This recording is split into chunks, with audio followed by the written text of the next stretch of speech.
안녕하세요. 사연에 빠지다의 DJ 민영입니다. 오늘 사연자는 믿을 수 없는 현실에 평생의 마음의 짐을 짊어진 채 살게 됐다는데요. 과연 어떤 사연인지 들어보시겠습니다. 오늘도 두 가지 사연 준비되어 있는데요. 끝까지 들어주실 거죠? 그럼 바로 시작할게요. 구독과 좋아요 잊지 말고 꾹꾹 눌러주세요. 안녕하세요. 저는 50대 여자입니다. 얼마 전에 친정 어머니가 돌아가셨어요. 친정 어머니께서는 요양원에 계시다가 돌아가셨습니다. 저는 친정 어머니가 요양원에 가시는 걸 반대했습니다. 자식이 셋이나 있는데 어머니가 요양원에 간다는 게 이해가 안 됐거든요. 아버지가 어릴 때 돌아가셔서 저희 삼남매 다 결혼하고 나간 뒤부터 어머니는 80이 넘을 때까지 혼자 사셨어요. 우리 집에서 멀지 않은 곳에 어머니가 사셔서 제가 거의 매일 왔다 갔다 하긴 했지만 제가 어머니 보고 싶어서 간 거였지 자식이라고 특별히 해드린 게 없습니다. 어머니께서는 워낙 정정하셔서 혼자 삼시세끼를 다 해드시는 걸로도 모자라 저나 형제들 반찬에 김치까지 항상 담가주셨거든요. 그렇다 보니 어머니처럼 멀쩡하신 분이 요양원에 왜 가야 하나 속상했어요. 그래서 처음 요양원 이야기가 나왔을 때 제가 오빠와 언니에게 요양원만은 보내지 말자고 사정했습니다. 형제가 셋이나 있는데 엄마를 뭐하러 요양원에 보내. 우리가 돌아가면서 모시면 되지. 다 멀리 사는 것도 아니고 삼남매 모두 서울에 사니 1년에 몇 개월씩 나눠서 셋이 돌아가면서 돌보자고 했어요. 그러면 어머니도 좋아하실 것 같다고요. 그런데 제가 너무 철없는 소리를 했나 봐요. 제 말에 언니와 오빠가 당황한 것 같더라고요. 너희야 둘 다 집에 있으니까 모르겠지만 난 일하러 나가야 되는데 누가 엄마를 돌봐. 천상 재호 엄마한테 봐달라고 해야 되는데 재호 엄마가 그러라고 하겠어? 더군다나 너희 남편들한테는 물어봤어? 다 늙은 장모님 모시고 있는 거 괜찮대? 저도 미처 생각하지 못했는데 저나 언니는 딸이지만 올케 언니는 며느리인데 언니가 시어머니를 모시고 싶을 리가 없죠. 더군다나 올케 언니가 엄마를 썩 좋아하지도 않는데 제가 봐도 오빠가 곤란할 것 같았어요. 무슨 말인지 알겠어. 그럼 나랑 언니랑 나눠서 엄마 모시고 있을 테니까 오빠가 시간 날 때 좀 모시고 가. 마음 같아서는 제가 다 모시고 싶어도 오빠 말대로 아직 남편이랑 상의한 게 아니라 섣불리 말할 수가 없었습니다. 그래도 언니랑 나눠서 어머니를 모시겠다고 하면 남편도 아예 이해 못하지 않을 것 같았어요. 그래도 상의는 해봐야 할 문제였죠.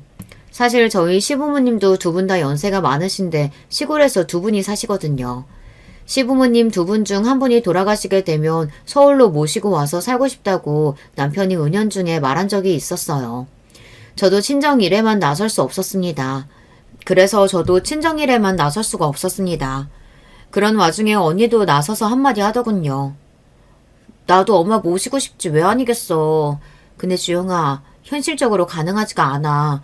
지금 당장 우리 큰애 고3에다가 둘째는 고2야. 그런 와중에 집에서 엄마를 어떻게 모시고 있을 수가 있겠어. 부모도 부모지만 자식들 생각도 좀 해야지. 오빠는 올케 눈치, 언니는 자식들 눈치, 저는 남편 눈치 보느라 현실적으로 엄마를 모실 수가 없는 형편이었어요. 그래, 주영이 네 마음 모르는 건 아닌데 엄마 바로 작년하고도 많이 달라. 중풍 오고 나서 기억도 오락가락하고 오른쪽 팔이랑 다리도 아직 안 좋아서 돌봐주는 사람 없으면 화장실 가기도 힘들어. 그걸 우리가 어떻게 다 해. 하루 종일 붙어 있어야 하는데. 제가 막내는 막내인가 봅니다. 언니나 오빠는 벌써 현실적으로 가능하지 않다는 걸 파악하고 있었지만 저는 뜬구름 잡는 이야기만 하고 있었어요. 저야 마음만 앞서서 뭐든 할 수 있겠는 거지. 사실 아픈 노모 모시고 산다는 게 쉬운 일은 아니죠. 저도 현실적으로 쉽지 않은 게 사실 남편도 남편이지만 저희 애들도 곧 고3에다 둘째는 사춘기가 심하게 와서 저와도 매일 다툴 때였어요. 남편이나 애들이나 이런 상황을 잘 받아들여줄지 알 수 없는 노릇이었죠. 친정어머니는 결국 요양원에 가셨어요. 요양원에 가실 때까지만 해도 엄마가 이렇게 일찍 제 곁을 떠날 줄은 몰랐었는데 이렇게 갑자기 저를 두고 가버리실 줄은 몰랐어요.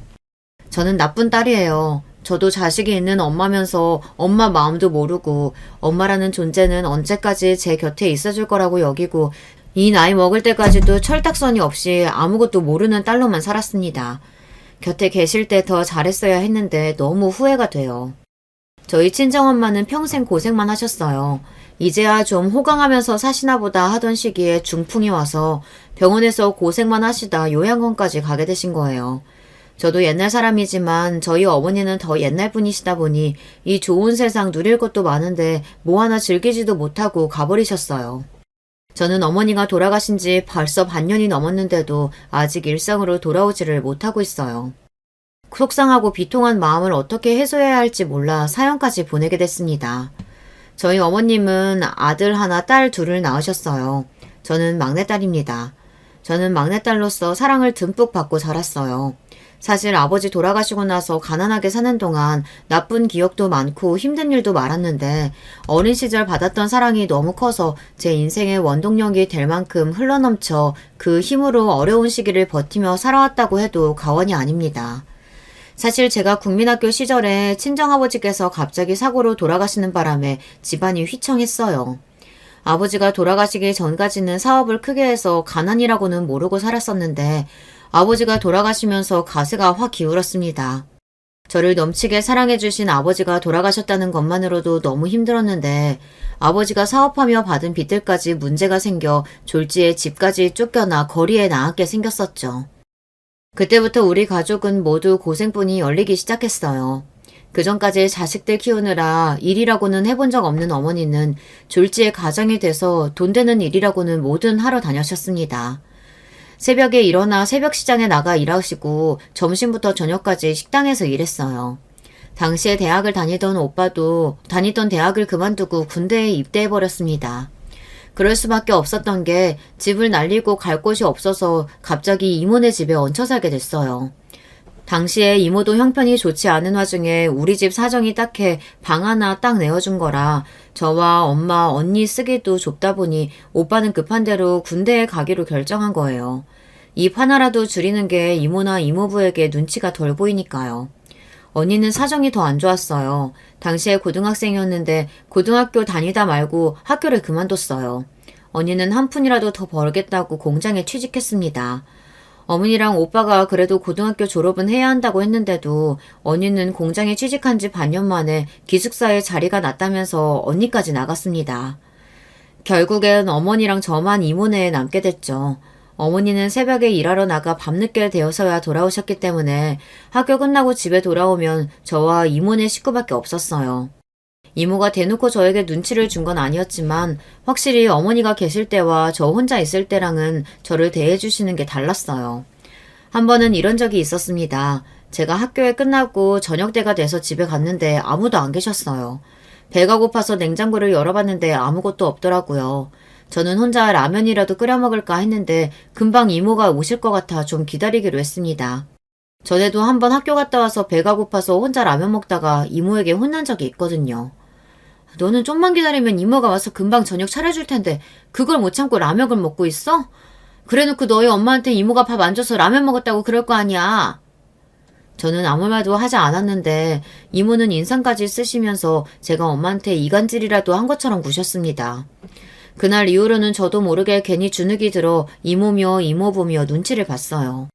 그런데 그날은 저녁 먹을 시간이 한참 지났는데도 이모가 들어오지 않으시더라고요. 사촌 오빠도 안 들어오고 이모부도 안 돌아오는 게 집에 무슨 일이 났나 싶었죠. 저는 배가 너무 고파서 더는 못 기다리겠다 싶어 결국은 라면 하나를 집었습니다. 끓여 먹으려고요. 그런데 그때 현관문이 열리는 소리가 들렸습니다. 돼지갈비는 좀 멀어도 무조건 마포 가서 먹어야 한다니까. 오랜만에 먹으니까 진짜 맛있었어. 그래, 그러니까 다음 시험도 잘 봐. 다음 기말에서도 성적 잘 나오면 또 돼지갈비 사줄 테니까. 그랬습니다. 이모 식구들은 셋이 나가서 외식하고 오셨나 보더라고요. 그때였어요. 그제야 주방에 라면을 들고 서 있는 저를 본 이모가 놀라셨는지 눈이 커졌습니다. 어머 깜짝이야. 너는 무슨 애가 인기척도 안 하고 거기 서 있니? 그리고 이 늦은 시간에 무슨 라면을 먹어. 너 그러다가 살찐다. 저는 아직 다들 안 들어오신 줄 알고 같이 저녁 먹으려고 기다리고 있다가 배고파서 라면 하나 끓여 먹으려고요. 지금 생각하면 그때 왜 그런 말을 했을까 후회됩니다. 그냥 저녁을 못 먹어서 배고파서 라면 하나 먹으려고요 하고 라면이나 끓여 먹을 걸. 이모한테 무슨 좋은 소리를 듣겠다고 그랬는지 모르겠어요. 역시나 이모는 제 말에 미간을 구기면서 짜증을 냈습니다. 얼씨구? 얘 말하는 것 좀 봐. 너 지금 너만 빼고 우리들끼리 고기 먹고 왔다고 기분 나빠서 하는 소리니? 네 오빠 오늘 시험 끝나서 기념으로 일찍 나가서 먹고 온 거야. 너는 학교 늦게 끝나잖아. 이모는 괜히 혼자 제발 저려 저에게 언성을 높이며 말했어요. 누가 보면 우리가 일부러 너만 빼고 나가서 먹고 온 줄 알겠다. 너 괜히 네 엄마한테 이상한 소리 하지 마. 안 그래도 객식구라고 눈치 주네 마네 하는데 우리끼리 고기 먹고 온 거 알면 또 듣기 싫은 소리 할 거야. 이모의 말에 저는 할 말이 없어 고개를 푹 숙여버렸어요. 돼지고기를 못 먹어서 서운한 것도 아니고 이모 말이 서운한 것도 아닌데 기분이 상하더라고요. 에이 그만해. 애가 워낙 돼버려져서 그러는 걸 뭐하러 얘기해. 아버지 없이 큰 게 오죽하겠어? 사람이 살다 보니까 때론 남이 하는 말보다 가까운 사람에게 받는 상처가 더 오래가더군요. 제 사정 뻔히 다 알면서 이모고 이모부고 툭하면 아버지 없이 커서 그런다. 눈치가 없다. 엄마한테 말하지 말아라. 이런 소리를 툭하면 하시니 이모 집에 사는 동안 잔뜩 주눅이 들었어요. 그래서 매일 혼자 다녔습니다. 그때는 친구들이랑 있는 것도 재미없고 공부에도 흥미가 없었어요. 그래서 그냥 혼자 있는 게 가장 편했습니다. 그런데 며칠 뒤 이모네 집을 나오게 됐어요. 언제쯤 이모 집을 나갈 수 있을까 매일 기도했었는데 그 기도가 통한 건지 어느 날 어머니께서 집을 구했다고 나가자고 하시더라고요. 그때까지도 저는 오빠가 제대할 때가 됐으니 어머니께서 무리해서 집을 구했나 보다 했는데 그게 아니었습니다. 알고 보니 어머니께서 제 일기장을 보셨더라고요. 그맘때가 제가 사춘기라 예민했던 시기라 남몰래 혼자 가슴앓이 하던 이야기를 그대로 다 일기장에 적어뒀어요. 이모나 이모부 때문에 서운했던 일들을 그대로 다 일기장에 적어뒀습니다. 그런데 어머니께서 우연히 제 일기장을 보셨나 보더라고요. 그날 어머님은 밤새 눈물을 쏟다가 결국은 다음날 바로 일하던 가게에 가부를 받아 저희 식구 간신히 들어가는 방 한 칸을 구하신 거예요. 어머니는 그런 분이셨습니다. 다른 건 몰라도 자식들까지 남 눈치 보면서 마음고생하는 건 참을 수 없으셨던 거죠. 그래도 다행이었던 건 이모 집을 나와 우리끼리 살기 시작하면서 자연스레 살림도 나아졌다는 겁니다. 어머니도 아는 친구분 가게에 투자해서 동업했는데 그게 대박이 나서 돈을 많이 벌었어요. 오빠도 제대하자마자 큰 회사에 입사했고 저도 고등학교 졸업하자마자 바로 격리로 취직해서 내 식구 다 돈을 벌기 시작하니 집 하나 사는 건 일도 아니더군요. 우리 가족은 이모 집을 나온 지 5년도 되지 않아 이모가 살던 아파트보다 훨씬 더 큰 평수 아파트를 샀습니다. 더군다나 위치도 잘 골라서 몇 년 사이 우리 동네에 주요 방송국들이 생기기 시작하면서 어머님 집이 10억이 넘게 올랐어요. 그걸 보고 이모랑 이모부가 얼마나 배 아파했는지 몰라요. 아파트값이 그렇게 오를 줄 알았으면 우리도 언니 따라 그쪽에 집 살걸. 아까워 죽겠네. 너희 아파트 얼마나 한다고. 나 아파트 살 때 너희 그 작은 아파트 팔아봐야 이 동네 빌라도 하나 못 얻었어. 어머니께서 원래 부동산이니 재산이니 일절 관심도 없으시던 분이에요. 그런데 아버지 돌아가시고 고생하시면서 이모 집에 얹혀 살 때 받은 서름 덕분에 많이 변했습니다. 집도 집이었지만 버는 족족 땅을 사서 알게 모르게 돈을 많이 버셨어요. 아마 어머니 성격에 우리가 힘들 때 이모랑 이모부께서 잘 챙겨주셨다면 어머니도 그렇게 매몰차게 구실 분은 아니에요. 뭐라도 하나 통 크게 떼어주실 분이죠. 그때 이모나 이모부가 저에게 눈칫밥을 먹인 게 어머니는 평생 한으로 남아 그 이후에도 이모랑 이모부는 어머니에게 미운탈이 제대로 박혀 사람 대접을 못 받았어요. 3남매 중 제가 어머니를 가장 많이 닮았습니다. 정도 많지만 사람한테 한번 질리면 다시는 봐주질 않아요. 어릴 때야 돈 때문에 다들 고생하긴 했지만 성인이 된 이후로는 다들 잘 지냈어요. 저희 형제들은 결혼들도 빨리 했습니다. 우리 집 3남매는 모두 연애 결혼했어요. 애들도 다 비슷한 시기에 낳아서 애들 나이도 다 비슷해요. 3남매랑 어머니 모두 한 동네에 살면서 가깝게 지냈어요. 물론 가족이라도 매일 좋을 순 없으니 싸우기도 참 많이 싸웠습니다. 특히 저와 오빠는 만나기만 하면 그렇게 싸워요. 원래 어릴 때부터 오빠와 저는 성격이 안 맞았어요. 오빠는 남자가 속도 좁고 그릇도 작아요. 반면에 저는 여자치고 배포도 넓은 편이고 그릇도 큽니다. 그러다 보니 저와 오빠는 집안에 무슨 일만 있으면 서로 이해도 못하고 답답해했어요. 특히나 올케 언니와도 제가 성격이 맞지 않아 자주 부딪혔습니다. 한 번은 그런 적이 있었어요. 어머니 칠순 때의 일입니다. 저는 다른 생일도 아니고 칠순이니 가족끼리 뭔가 의미 있는 일을 하고 싶었어요. 그래서 가족여행을 계획했습니다. 마음 같아서는 비행기 타고 멀리 다녀오고 싶었지만 어머니도 너무 먼 곳은 힘들다고 하셔서 제주도 정도로 말을 마쳤어요. 여행에 들어가는 경비는 형제 셋이 똑같이 나누기로 했습니다.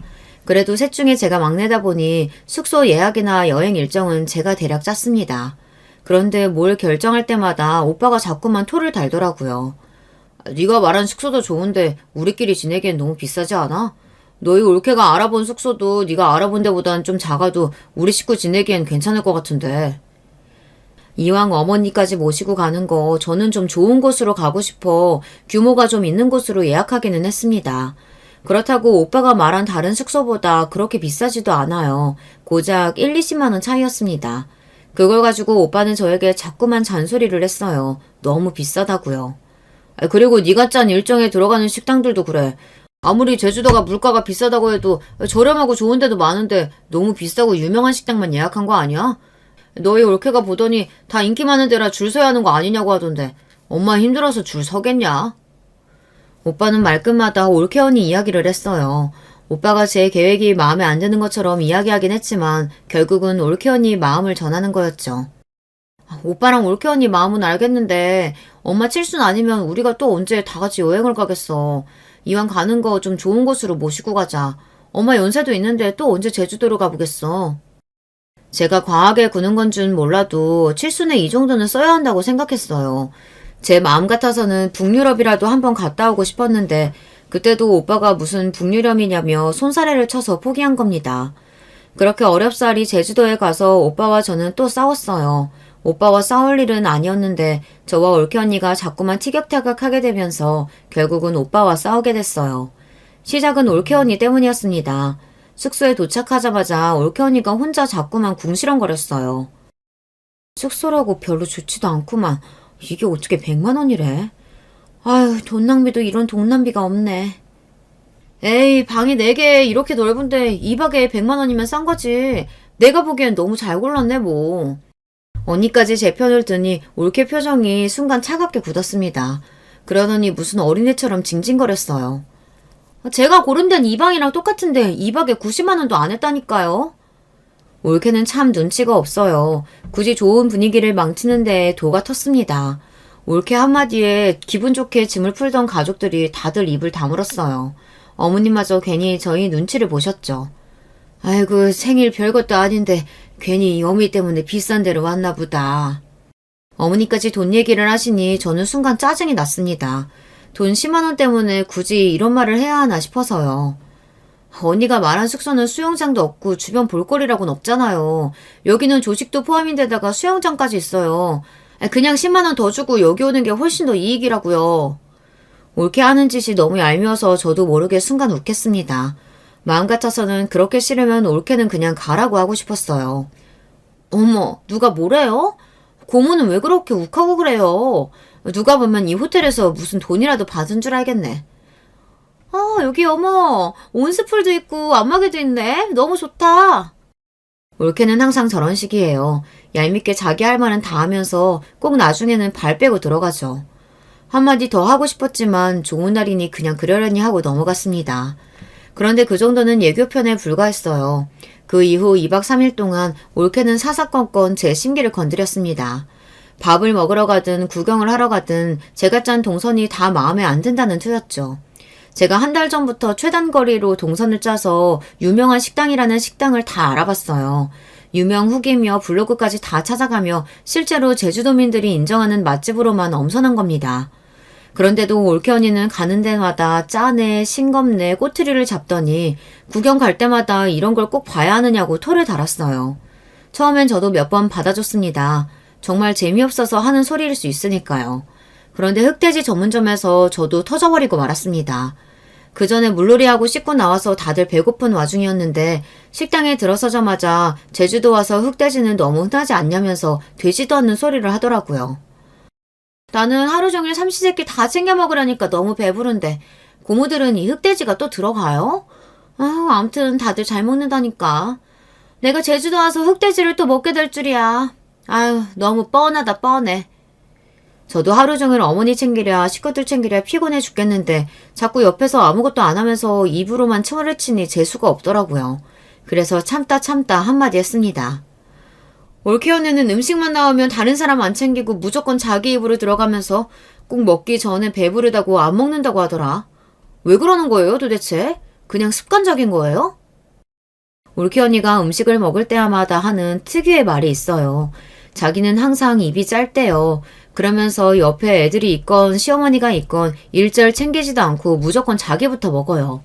그런 모습이 내내 거슬려서 벼르고 있었는데 자꾸 재수없게 툴툴거리니 저도 모르게 비아냥거리게 되더군요. 고모, 무슨 말을 그렇게 해요? 내가 또 언제 다른 사람 안 챙기고 나만 먹었다고.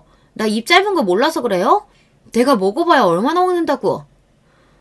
언니 모르나 본데 언니 맨날 그래요. 언니네 애들 어릴 때도 애들 밥부터 안 챙기고 항상 언니 먼저 먹어가지고 나랑 엄마가 맨날 언니네 애들까지 밥까지 챙기고 그랬잖아요. 너는 기분 좋은 날 왜 자꾸 별일 아닌 거 가지고 애들 엄마한테 툴툴거려. 아, 이까지 식당 좀 알아봤다고 생색내는 거야, 뭐야. 오빠는 또 올케 언니 편만 들었습니다. 항상 그런 식이에요. 올케 언니가 틈만 나면 궁시렁거리고 저에게 비아냥거리는 건 안 보이는지 제가 한마디 하면 그거 가지고 매일 뭐라고 했어요. 이까지 식당? 그러는 오빠는 엄마 칠순이라고 여행 오면서 뭐 하나 알아보기라도 했어? 심지어 피곤하다고 운전도 하나도 안 하고 사이들만 시키면서. 애초에 말을 하지 말았어야 했습니다. 한번 터지기 시작하니 끝도 없더군요. 여행 내내 오빠랑 올케 언니한테 쌓여있던 분노가 터져버렸습니다.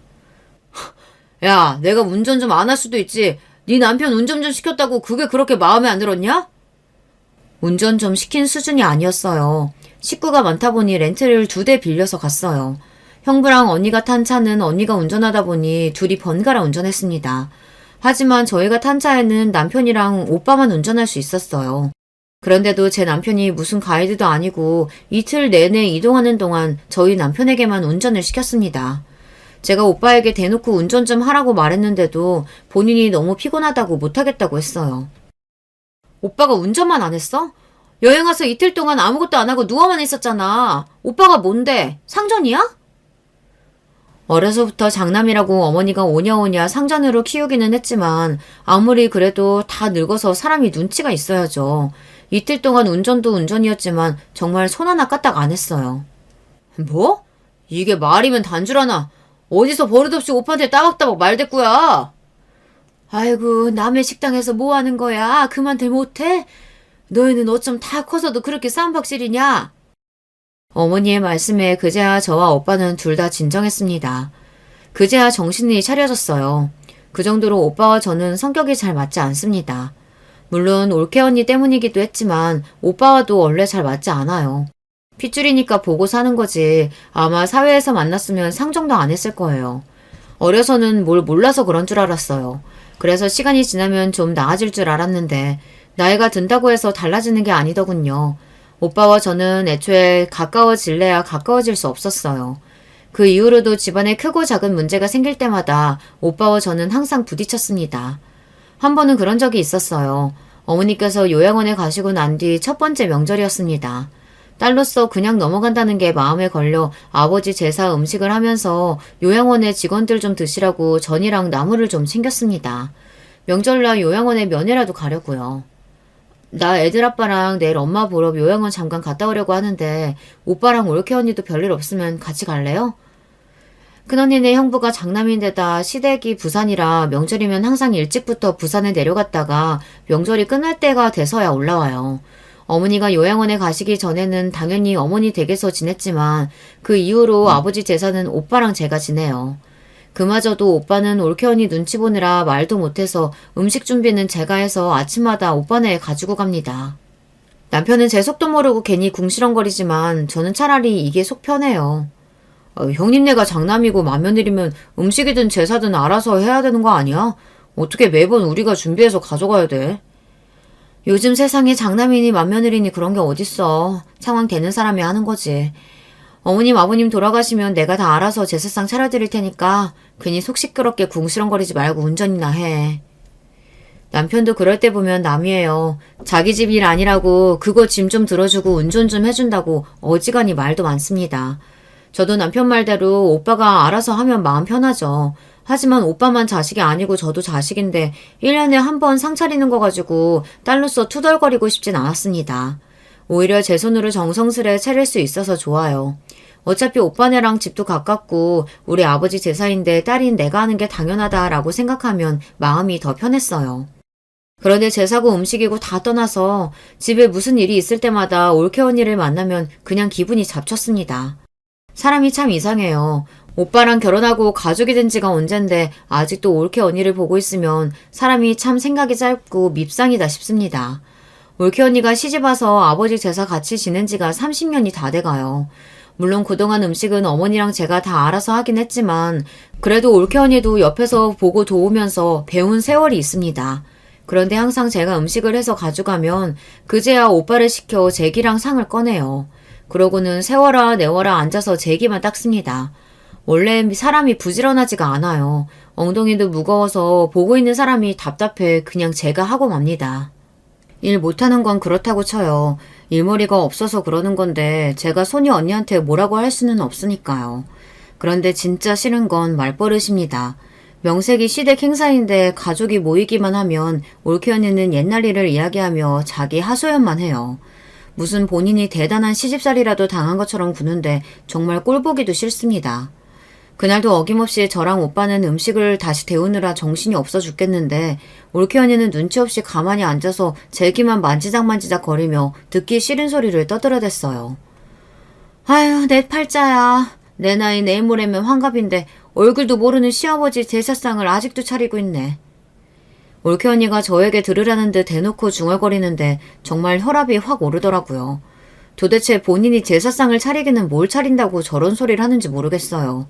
인간이 양심이 없어도 너무 없습니다. 힘들면 그거 내려놓고 그냥 들어가. 우리가 다 알아서 할 테니까. 며느리가 돼서는 시아버지 제사상 하나 차리면서 무슨 말이 그렇게 많아. 자기가 맏며느리라고 뭘 그렇게 한 게 있다고. 평소 같으면 올케 언니가 뭐라고 하든 큰오빠도 큰소리 칠 사람이 아닌데 제 표정이 좋지 않으니 오빠도 신경이 쓰였는지 괜히 언니한테 한 소리 했어요. 올케 언니도 가만히 있을 사람이 아니었죠. 내가 왜 한 게 없어? 이 나이에 시어머니 집에서 모시고 있으면서 갖은 시집살이란 시집살이는 혼자 다 했는데. 올케 언니는 결국 넘지 말아야 할 선을 또 넘고 말았습니다. 내내 참고 있던 제 심기를 결국은 건드리는 말을 하고야 말았어요. 언니가 한 게 뭘 있다고 시집살이 했네만 해요. 오히려 우리 엄마 옆에 데려다 놓고 부려먹으면서 엄마 돈 야금야금 뺏어다가 쓴 게 누군데. 저는 결국 터지고 말았습니다. 어머니가 중풍 걸려 몇 개월 병원 신세 지는 동안 며느리라고 병원에 코빼기도 한 번 안 비춘 사람이 바로 올케예요. 거기다가 오빠가 며칠 어머니 병원에서 병간호 좀 했다고 저한테 전화와서는 엄마 병간호를 돈 벌러 다니는 바쁜 오빠한테 시키냐고 딸들이 해야지 이렇게 소리 지른 것도 바로 올케 언니입니다. 그뿐만이 아니에요. 어머니가 생활비 통장으로 쓰는 통장이 있어요. 평소 어머니께서 그 통장에 있는 돈을 체크카드로 쓰세요. 어머니께서 은행에 자주 가기 힘드시다 보니 제가 통장은 가지고 있고 카드는 엄마가 가지고 있습니다. 제가 은행에 갈 일이 있을 때마다 통장 정리를 해드려요. 그런데 한 번씩 어머니 통장을 보면 이상한 내역이 있더라고요. 어머니께서 절대 안 쓰실 것 같은 가게에서 쓴 내역이 있었어요. 백화점이나 피부과 같은 곳이었죠. 알고 보니 올케가 어머니를 모시고 나가서 쓴 돈이더라고요. 본인이 사고 싶은 물건을 사거나 피부과에 가서 물광주사 같은 것을 맞을 때 어머니에게 해달라고 했나 보더라고요. 그뿐만이 아니에요. 종종 본인이 사고 싶은 게 있으면 오빠가 아니라 어머니에게 이야기를 한 적도 있나 보더라고요. 그런 내용을 제가 다 알고 있다 보니 올케가 하는 짓이 다 마음에 들지 않았습니다. 전 이래저래 올케 언니가 하는 짓이 기가 막혀 소리를 버럭 질렀습니다. 엄마니까 아들이 좀 있을 수도 있는 거지 그깟 일 가지고 뭘 그러냐고요. 저는 재수없어서 전화를 그냥 끊어버렸어요. 저랑 큰언니는 병원에서 한 달씩 간호했어도 형부나 남편이 일절 말 한마디 안 했어요. 당장 돌봐야 할 어린 자식이 있는 것도 아니고 며칠 쉰다고 생업에 지장이 생기는 사람도 아니면서 오빠가 병원에 며칠 있는 게 올케는 그렇게 싫었나 보더라고요. 더군다나 그날 저녁 올케 언니가 오빠한테 이혼하자고 난리를 쳤나 보더라고요. 이런 대접 받으면서 절대 못 산다고요. 다음날 바로 오빠가 저에게 연락이 와서 아무리 화가 나도 손윗사람한테 그러는 거 아니라고 당장 올케한테 사과하라고 했어요.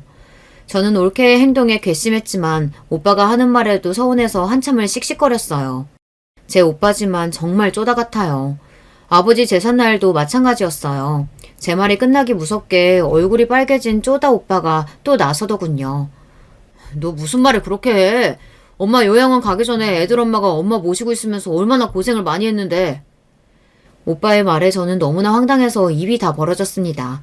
코웃음이 절로 나왔어요. 그거 한 달 모시고 있었다고 어지간히 생색내네. 엄마가 공짜로 있었어? 몸 아파서 꼼짝도 못하는 노인네대로 애들 밥 차리게 하고 집안일까지 다 시켜놓고. 그랬습니다. 어머니가 병원에서 나왔을 때 거동이 힘드셔서 혼자 지내실 수 없을 것 같아 처음엔 어머니 집으로 요양보호사를 고용했어요. 그리고 주말에는 저랑 언니가 번갈아 가며 어머니랑 있었습니다. 그때도 오빠는 일이 바쁘다는 핑계로 한 번 들여다보지도 않았어요.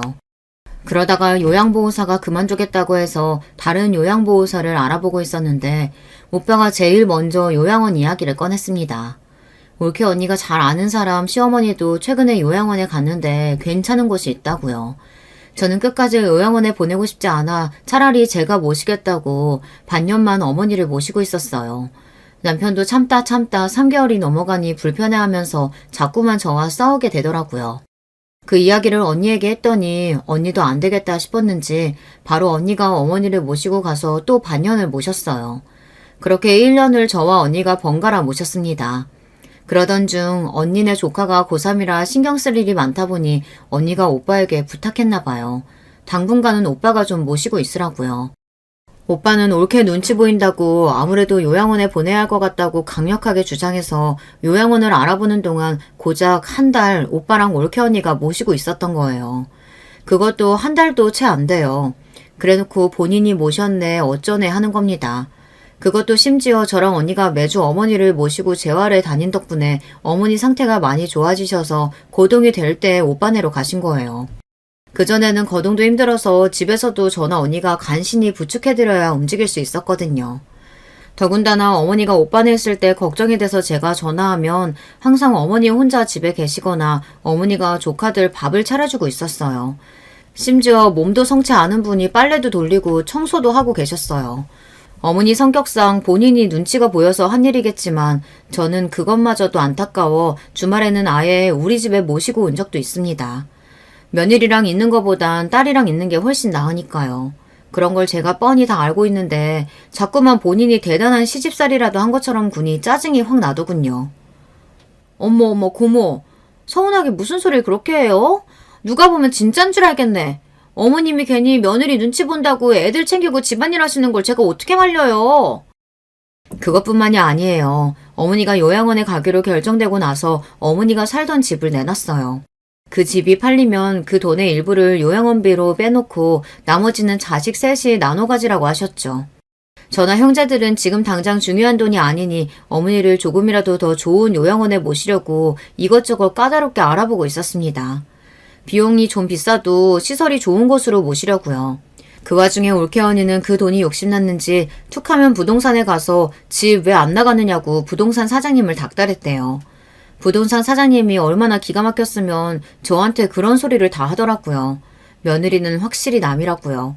그런 소리까지 듣고도 저는 일절 말 안 했어요. 올케 언니가 예뻐서가 아니라 지금까지 제가 봐온 올케 모습을 보면 충분히 그러고도 남을 사람이니까요. 됐어요. 정신 멀쩡한 노인의 요양원 보내자고 제일 먼저 이야기한 것도 언니잖아요. 내가 모를 줄 알았어요? 맏며느리라고 며느리 노릇한 것도 없으면서 본인 편할 때만 며느리지. 저는 원래도 올케 언니가 싫었어요. 처음 결혼했을 때부터 사람이 겉과 속이 달라 보이는 게 마음에 안 들었습니다. 오빠도 어릴 때나 오빠지 사실 각자 결혼해서 살다 보면 동생이라고 걱정하고 챙겨주지 않잖아요. 자기 식구들 챙기기 바쁘니까요. 저도 마찬가지입니다.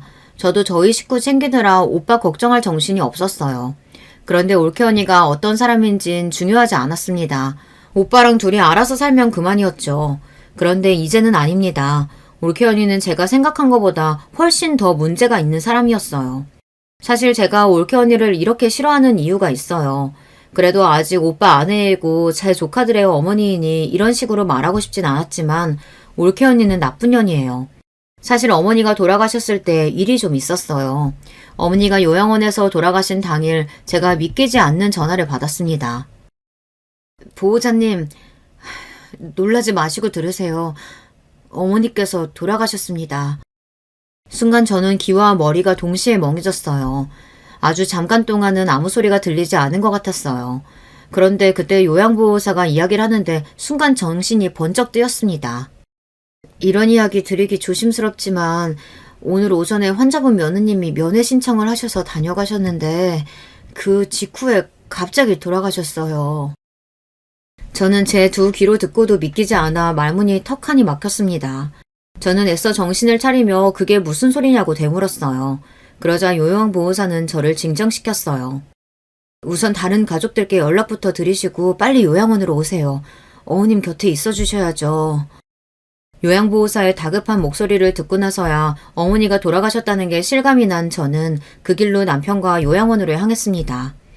언니와 오빠에게 전화하며 가는 동안 꾸미기를 바랬어요. 믿기지 않지만 정말 어머니가 돌아가셨더군요. 저는 정신없이 울다 실심까지 했습니다. 언젠가 어머니가 제 곁을 떠날 거라는 걸 알고 있었는데도 현실로 다가오지 않았어요. 오빠와 언니는 곧바로 장례 절차를 밟았습니다. 저는 장례식 내내 제정신이 아니었어요. 조문객도 제대로 맞지 못할 정도였죠. 장례식이 마무리되고 장지에 다녀오는 길 오빠와 언니는 제 걱정에 밥이라도 먹어야 할 것 같다면서 싫다는 저를 강제로 식당에 데리고 들어갔어요. 그런데 그때 눈치 없는 올케 언니가 굳이 하지 않아도 될 말을 했습니다. 아휴, 고모는 자기가 아직도 20살인 줄 아나 봐요. 어머니 장례식이면 알아서 조문객도 받고 일을 해야지 50 넘어서 어린애처럼 그게 뭐예요? 조문객들이 다들 나가면서 한마디씩 하고 하는데 내가 민망해 죽는 줄 알았잖아요. 올케 언니의 말에 저는 잠시 잊고 있던 분노가 끌어올랐습니다. 내가 슬프고 아픈데 다른 사람 하는 말이 무슨 상관이에요. 언니야말로 눈엣 가시였던 우리 엄마 죽어서 속이 다 시원한가 봐요. 아주 순댓국을 한 그릇을 싹 비웠네. 어머 올케, 사람을 모함해도 유분수지 무슨 그런 소리라고 그래요. 내가 언제 어머님을 눈엣 가시려 여겼다 그래. 제가 정신줄을 놓고 있기는 놓고 있었나 봐요. 제일 중요한 걸 놓치고 있었습니다. 저는 순간 날카로워진 눈빛으로 올케 언니를 쏘아봤습니다. 하참, 내가 깜빡했는데 다들 식사했으면 엄마 요양원으로 좀 가요. 요양보호사님이 보여줄 게 있다고 했는데 내가 깜빡했네. 그게 무슨 소리야? 갑자기 엄마 요양원은 왜 가? 사실은 엄마 돌아가신 날 요양원에서 엄마 돌아가시기 직전에 이상한 일이 있었다고 나한테 확인할 게 있다고 했었거든. 돌아가시기 직전에 도대체 무슨 일인데? 요양원으로 오라고 했으니까 가보면 알겠지. 의아해하는 가족들을 끌고 저는 어머니가 계시던 요양원으로 향했습니다. 올케 언니는 연신 피곤하다며 거기를 왜 가냐고 했지만 저는 끝까지 다 같이 가야 한다고 했어요. 잠시 후 요양원에 도착한 저는 어머니를 맡아주셨던 요양보호사님께 연락을 드렸습니다. 제 연락에 곧바로 로비로 내려온 요양보호사님께서는 보여드릴 게 있다면서 가족들을 사무실로 안내했습니다. 그리고 잠시 뒤 사무실에 도착한 가족들은 믿기지 않는 광경을 목격하고 말았습니다. 제 눈짓에 보호사님께서 컴퓨터 화면에 CCTV 장면을 재생했어요. 어머님 돌아가신 날 여기 계신 며느님이 면회 오셨는데 그날 아무래도 좀 마음에 걸리는 게 있어서 제가 다들 오시라고 했어요. 화면 좀 봐주시겠어요? 보호사님의 말에 가족들 모두가 컴퓨터 화면 속 모습에 집중했습니다. 화면 속에는 침대에 누워있는 어머니가 보였습니다. 그 모습을 보자마자 언니는 울음을 터뜨렸어요. 아휴, 우리 엄마 어떡해. 어머니께서 돌아가시기 직전의 영상이다 보니 보는 가족들의 눈시울이 금방 다 뜨거워졌어요. 그리고 영상 속 어머니의 곁에 앉은 올케 언니는 딱딱한 표정으로 연신 어머니에게 뭐라고 중얼거리고 있었어요. 그러자 잠시 후 어머니께서 잘 움직이시지 않는 손을 자꾸만 올리려고 하셨습니다. 그때였어요. 화면 속 올케 언니가 의자에서 일어나 어머니에게 다가가더니 귀에 대고 뭐라고 중얼거렸어요. 그것도 한참이나 말이죠. 그러고는 영상이 끝나버렸습니다. 도대체 이게 뭐가 이상하다고 사람을 여기까지 오라고 해요. 별것도 아니구만. 영상을 보는 내내 몸을 베베 꼬던 올케 언니가 영상이 끝나자마자 큰 소리를 쳤습니다. 저는 그 모습이 가소로워서 한 번 더 올케에게 물었어요. 언니도 기억하죠? 전날 언니가 면회하고 가고 나서 엄마가 바로 돌아가셨잖아요. 언니, 도대체 엄마한테 무슨 소리란 거예요? 뭐라고 했길래 엄마가 돌아가신 거냐고요? 어머 고모, 말 이상하게 하네? 설마 내가 한 말 때문에 어머니가 돌아가시기라도 했다는 거예요? 말도 안 돼. 난 그냥 어머님 얼굴이 안 좋아 보이길래 힘내시라고 식사 잘하셔야 한다고 이야기한 거밖에 없어요. 올케는 저에게 도대체 무슨 소리를 하는 거냐고, 사람을 모함하는 거냐고 화를 내면서 인상을 구겼습니다. 오라, 우리 엄마 요양원 들어간 뒤로 면회도 잘 안 간 언니가 갑자기 혼자 면회 가서 저렇게 한참 동안 떠들었는데 정말 그 말밖에 한 게 없다고요? 진짜예요? 당연하죠. 고모 진짜 사람 억울하게 왜 그래요? 애들 아빠가 나한테 자꾸 어머니 신경 하나도 안 쓴다고 잔소리하길래 오랜만에 간식까지 사들고 간 거예요. 도대체 내가 뭘 어쨌다고 사람을 잡아먹지 못해 안달이에요. 저는 올케 언니에게 기회를 준다고 준 건데 언니는 끝까지 아무 짓도 하지 않았다고 우기더군요. 저는 기다려줄 수 없었습니다. 언니 진짜 뻔뻔해도 너무 뻔뻔하네요. 과연 이걸 듣고도 억울하다는 말이 나오나 보죠. 저는 가방에서 어머니께서 살아생전 쓰시던 핸드폰을 꺼냈습니다. 어머니의 핸드폰을 본 순간 눈물이 또 왈칵 쏟아질 것 같았지만 간신히 참았어요. 저기 영상 속 날짜랑 시간 다 보이시죠? CCTV에는 소리가 녹음되지 않았지만 엄마 핸드폰에는 그날 올케 언니가 병실에 들어온 순간부터 언니가 한 말이 다 녹음되어 있어요. 자, 잘 들어요. 그랬습니다. 어머니는 올케 언니가 혼자 면회를 오자 뭔가 느낌이 있으셨는지 잘 움직여지지도 않는 손가락으로 녹음 기능을 켰더라고요. 어머니의 핸드폰에는 올케가 어머니 옆에 앉아 중얼거리는 내용이 그대로 다 녹음되어 있었어요. 어머님도 참 가만 보면 자식들 힘들게 하세요. 중풍에 걸렸으면 그냥 그대로 죽어버리지. 그 나이에 얼마나 살겠다고 아등바등 버텨요. 병원에서 몇 달이나 버티고 있는 바람에 병원비로 몇 천이나 쓴 줄 알아요? 그뿐인가 딸네 집 아들 집 여기저기 거지처럼 붙어 지내면서 자식이며 손주들이며 다 고생시키더니 이제는 요양원까지 왔는데도 안 죽겠다고 버티고 있어요? 올케의 생생한 목소리에 가족들은 모두 다 놀라 입을 틀어막았습니다. 아니야 여보, 이건 아니야. 고모, 아니 인연이 나 모함하려고 만들어낸 거라니까? 올케는 본인이 아니라면서도 뭐가 그렇게 무서운지 손을 벌벌 떨며 제가 들고 있던 핸드폰을 뺏으려고 했습니다. 저는 핸드폰을 든 손을 번쩍 들어올리고 올케의 어깨를 밀어버렸어요. 아직 끝난 거 아닌데. 끝까지 다 듣고 이게 사실인지 아닌지 판단하죠. 곧바로 올케가 어머니에게 다가가 귀에 대고 속삭인 소리가 그대로 핸드폰에서 흘러나왔습니다. 손가락도 하나 까딱 못하면서 괜히 자식들 힘들게 버티지 말고 그냥 좀 죽어요. 산송장이나 다름없이 이렇게 살면서 뭐해. 제발 좀 죽어. 이 쭈글쭈글한 얼굴 꼴도 보기 싫으니까 죽으라고. 녹음된 음성이 다 끝났는데도 한참 동안 아무도 말을 하지 않았습니다. 모두 다 충격에 휩싸여 고개도 들지 못했어요. 그때였습니다. 눈물을 펑펑 쏟고 있던 언니가 올케에게 달려들었어요. 네가 인간이야? 어떻게 엄마한테 저런 짓을 할 수가 있어? 너 때문이야. 너 때문에 마음 약한 우리 엄마 충격받아서 죽은 거라고. 무슨 개소리야. 내가 뭘 어쨌다고. 며느리가 시어머니가 얼마나 싫으면 저런 소리까지 했겠어. 사람이 싫으면 무슨 소리 못해. 난 죄 없어. 내가 죽였다는 증거 있냐고. 세상에 이런 뻔뻔한 년이 또 있을까요? 나 같으면 창피해서 아무 말도 못하고 도망갈 것 같은데 올케는 오히려 큰 소리를 뻥뻥 쳤습니다. 그래, 증거 없지. 엄마는 이미 죽어버려서 땅속에 묻혔으니까. 근데 이 핸드폰이 남아있잖아. 이 핸드폰 속의 음성 내가 평생 가지고 있다가 올케, 아니 니년 늙으면 네 자식들한테 그대로 들려줄 거야. 네가 어떤 엄마인지 어떤 며느리인지 똑똑히 보여줄 거라고. 저는 있는 힘이란 힘은 다 쥐어짜서 올케에게 소리를 질렀습니다. 됐어. 저런 년 때문에 뭐하러 힘 빼. 이 오빠가 미안하다. 저런 걸 아내라고 믿고 지금까지 살았다. 이 오빠가 다 알아서 해결할 테니까 그만 돌아가자. 오빠는 세상을 다 잃은 표정으로 눈물을 흘렸습니다. 세상에 뭐 이런 거지 같은 년놈들이 다 있어. 내가 뭘 어쨌다고. 내가 뭘 어쨌다고 이래. 올케는 끝까지 자기가 뭘 잘못했는지도 모르고 큰 소리를 쳤어요. 얼마 뒤 오빠는 올케에게 이혼 소장을 보냈습니다. 오빠가 조카들에게도 올케의 만행을 다 이야기했나 봐요. 도저히 이런 여자하고는 못 살겠다고요. 오빠는 재산 분할도 해주고 싶지 않아 올케에게 소송을 걸었습니다. 어머니가 돌아가신 지 1년이 다 되어가지만 오빠는 아직 소송 중입니다. 그동안 올케는 집에서 쫓겨났어요. 오빠도 조카들도 올케와 지내고 싶지 않다고 했나 보더라고요. 오빠는 올케에게 아무것도 넘겨줄 수 없다며 끝까지 소송하겠다고 했어요. 저와 언니는 지난 일은 가슴에 묻고 잘 살아보려고 하는데 아무래도 쉽지 않습니다. 자꾸만 그날의 영상과 올케의 목소리가 귓가에 들려서 아직도 가슴이 떨리고 아파요. 그날 어머니께서 어떤 마음으로 떠나셨을지를 생각하면 잠도 못 자겠어요. 이런 저와 언니를 위해 여러분께서 위로와 힘이 되는 댓글 많이 남겨주세요. 여러분의 댓글이 저희에게 큰 힘이 될 것 같습니다. 그래도 이렇게 주절주절 떠들고 나니 조금은 기운이 차려지는 것도 같습니다. 여러분께서도 항상 즐거운 일만 가득하시길 바랄게요. 기나긴 저의 이 이야기 끝까지 들어주셔서 감사합니다. 안녕하세요.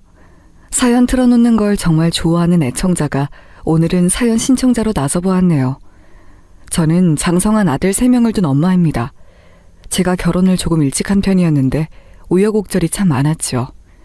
원래는 꽤 부유한 편이었으나 지인들에게 연달아 사기를 당하고 배신을 당하는 바람에 형편이 어려워진 집에서 저는 자라났습니다. 때문에 학업을 오래 있는 건 있을 수가 없는 일이었고요. 묵묵하게 돈을 벌다가 남편을 만났어요. 남편은 집안의 가장 역할을 해온 사람이었기 때문에 저처럼 쉬지 않고 일을 해온 사람의 입장을 너무나도 잘 이해하였죠. 그래서 잘 통하는 게 있었어요. 하지만 제가 너무 안일했고 순진했죠. 단순히 입장이 비슷하다고 해서, 잘 맞는 것 같다고 해서, 외롭다는 이유로 저는 남편과 결혼해서 살림을 차렸는데요. 결혼을 해서 이제 나는 하나가 아닌 둘인데 왜 가난하고 힘든 건 똑같지? 여보, 요즘 왜 이렇게 술을 많이 마셔요? 오늘도 설마 술 마시고 들어올 줄은 몰랐네. 당신, 내가 고민이 좀 많아서 술을 마신 건데 그걸 가지고 잔소리를 해? 에라이, 살맛 안 나네. 결혼한 뒤로 남편은 어떤 이유에선지 점점 더 좌절하고 있었어요. 그러더니 술을 마시기 시작하였고 나중에는 주객 전도가 되었죠. 술을 마시면 따라오는 게 여자인가 봐요. 남편은 없는 형편과 고단한 일상에도 여자를 그렇게 만났습니다. 그러면서 당연히 저와 부부싸움을 하는 횟수도 잦아지기 시작하였지요. 어린 여자가 그렇게 좋나 봐? 그렇게 좋아서 자기 처자식도 내팽겨치고 이 시간까지 밖에서 놀다가 들어온 거야? 왜 들어왔어? 그냥 밖에서 살지! 어디서 옆편 내가 자꾸 언성을 높여? 당신이 이러니까 내가 집구석에 정을 못 붙이는 거야, 알아? 정말 최악의 남편이자 아빠였습니다.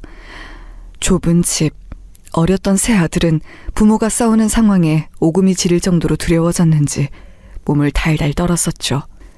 그러다가 잠에 들 때까지 훌쩍였어요. 그 모습, 그 소리, 저는 다 보고 듣고 있었죠. 너무 미안했어요. 차라리 남편이 없어지면 좋겠다고 생각하던 어느 날, 정말로 그런 일이 벌어졌습니다. 남편이 바람난 여자하고 놀러가던 길에 교통사고가 난 것이었어요. 아니야, 이런 식으로는 아니야. 이렇게 가면 나는, 우리 자식들 보기 부끄럽다는 걸 안다면 이런 식으로 떠나선 안 돼. 병원으로 달려간 저는 절규하였어요. 제발 이대로 떠나선 안 된다고 외쳤지만 남편은 야속하게도 끝내 눈을 감았습니다. 그때 저는 제정신이 아니었죠. 앞으로 저 혼자 새 아들을 건사해야 한다는 극명한 사실, 그 부담이 제 목을 휘감았어요. 저는 억지로 냉철하고 강단 넘치는 엄마가 되어갔습니다. 얘들아, 제발 쓸데없이 머리나 신경 쓰고 교복수선이나 해대는 거 하지 말고 공부를 해. 너희가 공부 안 하면 정말 끝이야. 무조건 공부해야 돼. 알았지? 저는 닥치는 대로 일을 하면서 집에 들어오면 늘 똑같은 훈계를 새 아들에게 날렸었죠. 속으론 미안했어요. 저도 마음속 고민이나 사춘기 감수성을 알아주는 엄마가 되어주고 싶었습니다. 그러나 젊은 나이에 아들만 셋을 둔 과부 입장에서 돈을 잘 벌려면 포기해야 하는 것들이 너무나도 많았어요. 제가 머뭇거리거나 휘청거려선 안 되는 거였죠. 밖에서는 악착같이 사회생활하면서 돈 버는 사람, 집에서는 끝도 없이 잔소리를 늘어놓는 엄마. 이렇게 사는 것이 스스로도 속상하고 가끔은 벅차서 깊은 밤에 혼자 밥상 펴놓고 소주를 마신 적도 종종 있었습니다. 자다가 화장실을 가고 싶어서 일어난 아들들이 저의 그런 모습을 목격할 때가 있었지만 모른 척 해주었죠. 아들들이라서 그런가 비록 살갑고 애교 많고 다정하고 이런 맛은 솔직히 전혀 없었어요. 하지만 왠지 모를 듬직함은 있었습니다. 그나마 다행이었죠. 제 일도 힘든데 만약에 아들들까지 사고를 치고 다녔다면 생각만 해도 아찔하네요. 저는 단 한 번도 일이 끊긴 적 없이 다녔습니다. 하루에 2시간씩만 자는 생활을 1년 넘게 한 적도 있었어요. 사람이 기본 7, 8시간은 자야 하는데 2시간만 자면 어떻게 되는 줄 아시나요? 사람이 약간 바보가 됩니다. 덜 떨어진 사람이 되더라고요. 그 시기에 제가 그랬어요. 무려 3가지 일을 동시에 하는 겉으로 보기엔 능력자였으나 실상은 늘 정신이 멍해져 있었기에 허점투성이었습니다. 고피를 쏟아가며 제가 쉬지 않고 일을 하기도 했지만 천운이 따라주었던 게 저희 가족에게는 엄청난 일이었던 것 같아요. 계속 이런저런 일을 전전할 것인지 아니면 누군가 기회를 주었을 때 제 사업을 해볼 것인지 기로에 서는 기점이 있었는데 여기서 제가 후자를 선택했거든요. 저 혼자였다면 절대 그렇게 못했어요. 아들만 셋인 엄마라서 용기를 낸 거였죠. 어떻게든 해보려는 마음이었으니까요. 공장부터 목욕탕까지 안 해본 일이 없었던 저는 그렇게 능력도 없었고 지식도 없었지만 작게 여성용품 사업을 시작한 후로 모은 돈을 다시 투자한 것에 운도 따라주는 바람에 정말 감사하게도 성공이라고 부를 만한 궤도에 오르게 되었습니다. 단칸방에서 4식구가 살던 시절도 있었는데 번듯한 아파트에 입주하던 날에는 정말 눈물이 났었죠. 말로만 우리 집이 아니라 정말로 우리 것인 우리 집을 갖게 되었다는 것에 저절로 행복한 눈물이 줄줄 흘러나오더라고요. 살다 보니 결국 이런 날도 오는구나 싶었네요. 그 길었던 고행길을 지나온 보람이 있었어요. 정말 여한이 없을 정도로 행복했던 순간이었죠. 어머니, 여기가 정말로 저희 집이에요? 전세, 월세 이런 거 아니고 진짜 저희 가족의 집이요? 그래, 맞아. 여기까지 쉼없이 달려온 보람이 있을 정도로 멋진 집이네. 하지만 안주하지 말고 우리 다 같이 열심히 사는 거야. 알았지? 어쩌면 안정과 만족을 모르던 저였을지도 모르겠습니다. 그런 저를 세 아들은 첫째를 필두로 묵묵히 따라주었네요. 생각해보면 아들 셋 다 남편의 기질을 닮지 않은 것이 정말 신기하고 감사한 일이었어요. 셋 다 타고난 성향 성질이 저를 닮아 있었거든요. 장성한 아들들은 저마다 독립을 하였고 셋째 아들이 그래도 막내랍시고 살가운 면이 있어서 저하고 시시콜콜한 대화도 나누고 가끔 쇼핑도 다니고 그랬습니다. 그러다가 줄줄이 장가를 들게 되었어요. 자식 둘을 연이어 장가 보내는 것도 서운하고 갑작스럽고 힘들었는데 우리 막내까지 결혼을 하겠다고? 그게 정말이야? 아직 나이도 이렇게 어린데 굳이 결혼을 서둘러야 해? 엄마, 제가 형들을 따라서 결혼을 하려는 건 아니고요. 지금 여자친구하고 사이도 좋고 잘 맞아서 결혼하면 좋겠다고 생각을 계속 해온 것도 있었고 게다가 저만의 안정적인 가정을 얼른 꾸려보고 싶다는 욕심이 전부터 있었어요. 너는 네 형들하고 똑같은 소리를 하는구나. 자기만의 가정, 안정적인 환경을 만들어가고 싶다는 거. 그래, 우리 아들들은 이런 걸 속으로 원해온 거였구나. 그렇다면 내가 말릴 수가 없지. 우리 막내도 하고 싶은 대로 해. 인생은 그렇게 사는 게 맞는 것 같더라. 감사해요, 엄마. 저희 형제가 연달아서 쭉 결혼을 하는 것 같아서 좀 민망하긴 한데 저희 다 잘 살게요. 엄마가 저희 위해서 죽도록 고생하신 거 봐온 만큼 열심히 잘 살아볼 거예요. 그리고 아버지처럼 그렇게 가정을 망치는 사람은 되지 않을 거예요. 형들이랑 저 진작에 다 약속했어요. 아버지처럼 되진 말자고요. 그런 가장으로 살진 않을 거라고 약속드려요. 네가 이렇게 네 아버지 이야기를 꺼내는 건 처음인 것 같구나. 그런 생각을 하고 있었을 줄은, 셋이서 그런 약속을 해놨을 줄은 나로선 정말 상상도 못한 건데. 고마워. 우리 아들들이 세상에서 최고야. 떠올리면 애증만 가득한 남편이 만약 저승에서 저희 가족을 보고 있거든 자기 아들들이 자기보다 훨씬 더 잘 사는 모습을 보기를 바랐어요. 그렇게 되려면 우선 제가 잘해야 되는 문제였죠. 일찍이 과부가 되어 아들만 셋 키우며 억척스레 살아온 엄마. 사업까지 성공시키며 투자를 잘해온 엄마. 이런 엄마가 키운 아들들하고 결혼하고 싶어하는 여자들이 과연 있어줄까 하는 생각도 저는 잠깐 했었어요. 여자 입장에서는 이런 시어머니가 있다면 별로 결혼하고 싶어하지 않을 것 같았거든요. 특히 저희 첫째하고 결혼한 며느리가 저에게 처음 인사 왔을 때 영 표정이 어두웠어요. 그게 인상 깊었죠. 어머님, 비록 제가 집안의 경제력 수준이라든지 학벌이라든지 그런 건 더 낮고 부족하지만 성심성의껏 앞으로 잘해볼게요.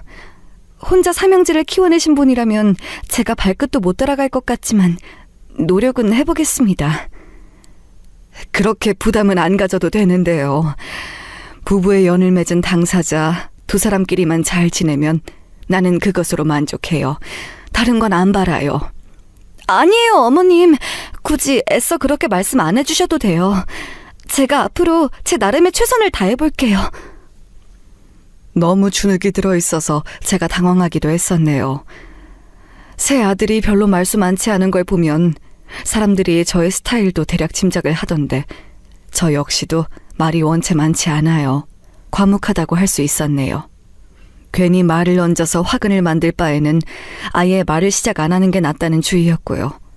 이런 저의 특성을 10분 발휘하는 것으로 저는 그렇게 정했습니다. 차라리 잘해주려고 이런저런 노력을 하면서 시행착오를 겪는 것보다 깔끔하고 아무것도 안 달려있는 나무 같은 고부관계가 훨씬 나을 거야. 일단 그게 나에게는 별로일지 몰라도 며느리들 입장에서는 좋겠지. 내가 그렇게 해주자. 저는 며느리가 셋이나 되었음에도 굳이 며느리를 통해 뭔가를 확인받거나 하려고 들지 않았습니다. 그 영역을 온전히 존중해 주었지요. 제가 오히려 거리를 벌려서 그런 것인지 시간이 조금 지나자 며느리들이 먼저 저에게 은근히 다가와주기도 하였어요. 저기 어머님, 전부터 궁금했는데 어머님께서는 명품에 별로 관심이 없으신가 봐요? 그 흔한 샤넬백 하나가 안 보여서요. 샤넬백? 그게 그렇게 흔하다고? 아이고야, 나는 그런 세계는 알지도 못해. 나하고는 상관없는 아예 다른 세계야. 다른 세계처럼 느껴져서 안 사고 안 들으셨던 것 뿐이지 돈이 부족하고 아까워서 구매를 못 하셨던 건 아니지요? 뭐 그렇다고 할 수 있지. 돈이 부족하거나 그런 걸 사기에 아까워서 그랬던 건 아니야. 그런데 이건 왜 물어보니? 네가 혹시 샤넬백이 가지고 싶어서 그런 거야? 아이, 절대 아니에요. 그냥 어머님께서 얼마나 검소하신지 알고 싶어서 그랬어요. 그런데 어머님, 자신에게 투자도 하면서 지내세요. 샤넬백 하나 들어서 기분이 좋아지고 자신감이 올라간다면 그게 바로 자신에게 주는 선물이자 곧 투자가 아니겠어요? 저로서는 이해가 어려운 가치관이었으나 막내 며느리가 그렇다고 하니까 맞장구 쳐주려고 고개나 끄덕이는 게 전부였죠.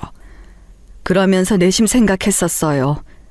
며느리들이 제가 대하기에 편하고 쉬운 젊은 여자들은 아닌 것 같다고요. 일단 사람의 결이라는 게 저하고 다르더라고요. 그래서 그렇게 약간의 미묘한 거리감이 계속 유지가 되었던 것 같습니다. 며느리들 부려먹는 거 일절 없었고 안부가 궁금하면 제가 연락을 했지 하라고 하지 않았어요. 이게 맞는 것 같았으니까요. 그렇게 지내던 어느 날이었는데요. 제가 하도 기력이 떨어지는 나머지 현기증과 복통을 동시에 일으켜서 잠시 거실 바닥에 쓰러졌었어요. 몸이 안 좋다는 증거였죠. 솔직히 말하자면 왠지 몸이 안 좋다는 건 진작에 느끼고 있었는데 워낙 이런 고생 저런 고생을 다 하면서 살아왔던지라 한편으로는 아니란 마음을 갖게 되었었죠. 원체 자주 삭신이 쑤시고 아프니 이것도 별일 아닐 거라는 생각이었죠. 그러다가 컨디션 회복이 너무 안 되고 소화까지 힘들어서 병원에 다니기 시작했습니다. 그런데도 차도가 없고 별 뾰족한 수가 없더라고요. 안부 전화를 걸어온 첫째 아들에게 이런저런 이야기를 했더니 단박에 저를 큰 병원으로 보냈습니다. 어머니, 그럴 때는 그냥 대학병원에 가셔서 정밀검사 받아보시는 게 나아요. 동네에서 이리저리 전전해봤자 어차피 똑같은 결과만 받는다고요. 그래도 번거롭고 비싸기도 하고 나 혼자 그런 곳 가기에는 겁도 나는데. 예? 며느리가 있는데 왜 그런 걱정을 하세요? 어머니, 염려 붙들어 매세요. 그러더니 병원 가는 날에 첫째 며느리가 저와 동행을 해주었어요. 첫째가 당부를 해준 모양이었죠. 누가 같이 있어서 안심이 되기도 했지만 약간 어색하기도 했습니다. 하도 며느리들하고 허물 없이 격이 없이 이런 식으로 안 지내봤더니 조금 어색한 기운은 돌더라고요. 그도 잠시 갖가지 검사를 받으라 정신이 없어졌고요. 각종 검사가 다 끝난 후에 첫째 며느리가 저에게 이러더라고요. 어머님께서 경제력이 있으셔서 다행이에요. 안 그랬으면 자식들에게 이런 상황에서도 손 벌리셨을 텐데. 경제력 있으시니까 당당하고 스스로도 힘이 나시죠? 그렇지. 없는 것보다야 낫겠지. 그런데요, 어머님. 정말로 돈이 얼마나 있으신지 요런 것들은 저희들에게 말씀을 안 해주실 건가요? 굳이 꾸역꾸역 알고 싶다는 건 아니고요. 그냥 한번 여쭤보는 거예요. 구태여 말을 할 필요가 없다고 생각하며 살아왔더니 이게 습관이 됐네. 똑똑한 네가 이해해줘. 제 반응이 만족스럽지 않았는지 첫째 며느리는 되게 듣고 싶은 말이 많다는 눈치로 눈을 빛내면서 저를 쳐다봤어요. 그런데 저는 검사 결과 걱정으로 머릿속이 가득 차 있었기 때문에 며느리가 궁금해하는 것 같은 경제력 이야기를 해주지 못했고요. 그런데 정말 그럴만도 했던 것이 대학병원에서 받은 검사 결과 제가 암 환자로 밝혀졌기 때문입니다. 하늘이 노래졌어요. 암이라니. 아무리 힘들고 고생을 하면서 지내봤어도 암에 걸릴 거라고는 생각도 못 해봤었습니다. 누구라도 그런 걸 생각하며 살진 않겠지만 저는 그야말로 안중에도 둬본 적 없이 살아온 사람이었어요. 왜, 어째서, 설마 싶은 부정적인 예감은 모조리 맞아떨어지는지 모르겠어요. 이런 게 인생의 순리라고 한다면 너무나도 불공평한 것 같더군요. 수술을 들어가 볼 만한 상태인 것에 그나마 감사하라는 의료진의 소견도 당시에는 귀에 잘 들리지 않았고요. 제 상태가 심각하다는 것만 귀에 잘 들어오더라고요. 저의 암 선고에 새아들은 당연히 난리가 났고 의외였던 것은 새 며느리가 혼비백산이라는 점이었어요. 어머님, 무조건 괜찮으실 거예요. 요즘 의료기술 대단한 거 아시죠? 그러니까 겁내지 마시고 반드시 수술 받으세요. 안 받으시고 그냥 버틸 만큼 버티시겠다고 하면 안 돼요. 수술 받으시고 새로 이막을 사셔야죠. 저희 며느리들이 기도 올릴 거예요. 어머님께서 암 이겨내게 해달라고, 수술 꼭 받으셔서 결과 좋게 해달라고 이제부터 매일 기도할 거예요. 어머님 인생은 암을 이겨내신 이후부터 새로 시작이에요. 그러더니 둘째 며느리가 눈에 눈물까지 그렁그렁 달고서는 저렇게 말을 하더라고요. 솔직히 감동이었어요. 새 며느리가 저를 너무 걱정하고 염려를 해주길래 그것에 용기를 얻어서 수술을 받게 되었습니다. 결단은 내렸지만 머릿속은 복잡했죠. 가만히 있으면 남은 수명대로 잘 살다가 갈 텐데 괜히 수술을 받아서 들쑤시는 게 되면 더 상황이 나빠질 수도 있었으니까요. 그리고 혹시 수술을 받아도 별로 대단한 영향은 없는 게 아닐까. 이런저런 걱정으로 저는 몇 날 며칠을 심란하게 보냈는데요. 막상 수술 당일이 되자 다른 걱정 한 가지만 들더라고요. 만약에 수술을 받다가 잘못되면 어떻게 하지? 전신 마취가 된 다음에 내가 다시 눈을 안 뜨면 그게 바로 죽음인 것인데, 이대로 삶이 끝나는 것인데, 내가 정말 이 엄청난 과정을 버텨낼 수 있을까? 그건 바로 죽음에 대한 것이었습니다. 저는 제가 오늘 이 순간을 마지막으로 삶이 끝날 수도 있겠구나, 이런 생각을 하였어요. 그래서 저는 조금 우스운 행동일 수도 있겠으나 짤막하게 유언장까지 작성하였습니다. 제가 보던 책 사이에 유언을 적은 종이를 끼워놓고 나니까 마음이 조금 의연해지더라고요. 수술실로 이동할 때 막내 며느리가 제 손을 잠시 잡아주었어요. 그게 참 고맙더라고요. 이제 수술실에 들어가 영영 살아서 못 나올 수도 있는데 누가 알아서 제 손을 턱 잡아주니까 그 순간에는 정말 눈물이 날 만큼 위안이 되었어요. 수술대에 눕는 그 순간 저는 기도했습니다. 수술이 잘 되어서 고비를 넘기거나 예후까지 좋은 것은 언감생심 바라지도 않으니까 멀쩡하게 깨어나서 가족들을 하루라도 더 보고 살다 가고 싶다고요. 얼마나 간절히 기도했었는지 몰라요. 저는 예정됐던 시간보다 2시간을 더 길게 수술실에 있었습니다. 아주 긴 마라톤 같은 수술이었지요. 그리고 저는 깨어났습니다. 하늘에 감사하게도 두 눈 멀쩡히 떠서 다시 세상을 보았고요. 자식들, 며느리들의 얼굴도 바로 분간해냈습니다. 첫째가 감격하여 외치는 소리가 들려왔죠. 어머니, 정신이 드세요? 아까 잠시 눈을 뜨셨었는데 다시 의식을 잃으셔서 걱정했어요. 어머니, 이제 한시름 놓았습니다. 수술 성공적으로 잘 마쳤다네요. 이제 마음 편히 잡수세요. 그리고 진정한 인생 2막을 사셔야죠. 첫째의 목소리를 듣고 나서야 실감이 되더라고요. 제가 죽지 않았다는 것, 수술이 아주 잘 끝났다는 것, 그야말로 작은 기적이 일어났다는 것을 알고서 제가 눈시울이 뜨거워졌습니다. 이전까지 살아온 것 이상으로 더 값지게 살아보겠다는 결단이 섰지요. 나이가 있다 보니까 젊은 사람들처럼 수술 후의 회복이 빠르진 않았습니다만 워낙 깔끔하게 수술이 잘 되었기 때문에 저는 나날이 회복이 되고 있었어요. 번갈아가며 병문안을 온 며느리들이 무척 기뻐해 주었지요. 어머님, 수술이 이렇게 잘 끝날 줄 알았다면 수술을 받을까 말까 하면서 괜한 걱정을 안 했을 텐데요. 그렇죠? 이게 다 어머님께서 삶에 대한 의지가 강하셔서 가능했던 일 같아요. 어머님, 정말 최고이십니다. 저는 어머님께서 수술실 들어가시기 전에 의연하게 제 손을 맞잡으시는 것 보고서 예감했어요. 모든 걸 다 잘 이겨내실 것 같다는 느낌이 오더라고요. 어머님, 앞으로 100세 되실 때까지 건강하게 사셨으면 좋겠어요. 저희들이 미력하나마 어머님의 곁에서 잘 보살펴 드릴게요. 암이라는 진단을 받았을 때부터 무사히 수술을 받기까지 제가 이런 일을 겪고 나서야 며느리들의 소중함, 고마움 이런 게 느껴지더라고요.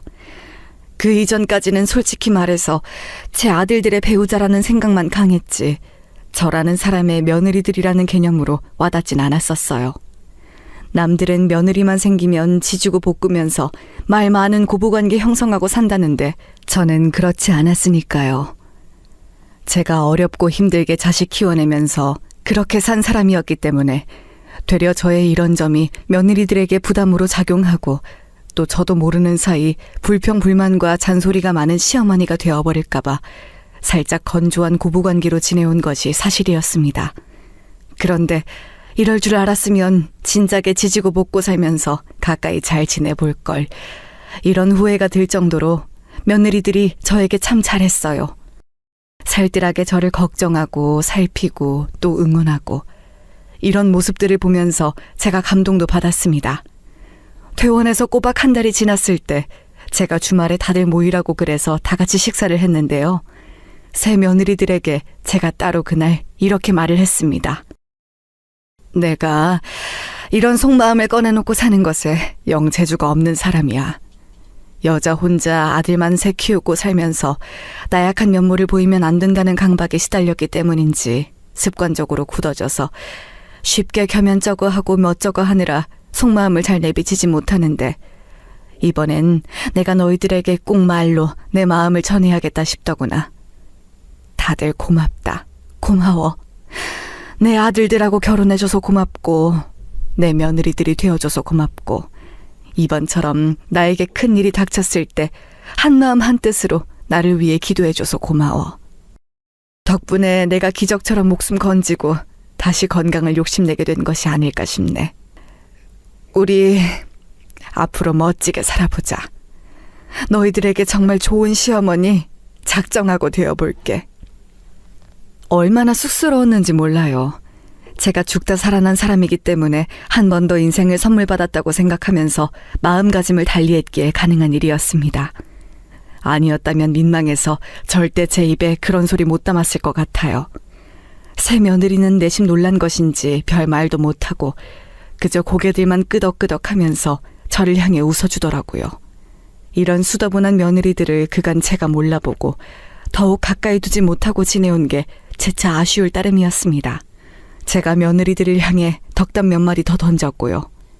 그렇게 화기애애하게 저희들만의 짧은 시간은 끝이 났어요. 둘째가 저보고 그러더라고요.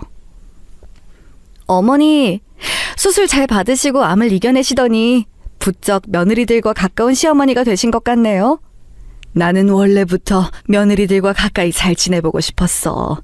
그간 본의 아니게 기회가 없었던 것뿐이지. 제가 너스레를 떠는 모습이 싫지 않은지 둘째가 신기하단 표정으로 웃더라고요. 저는 또 하늘에 감사했죠.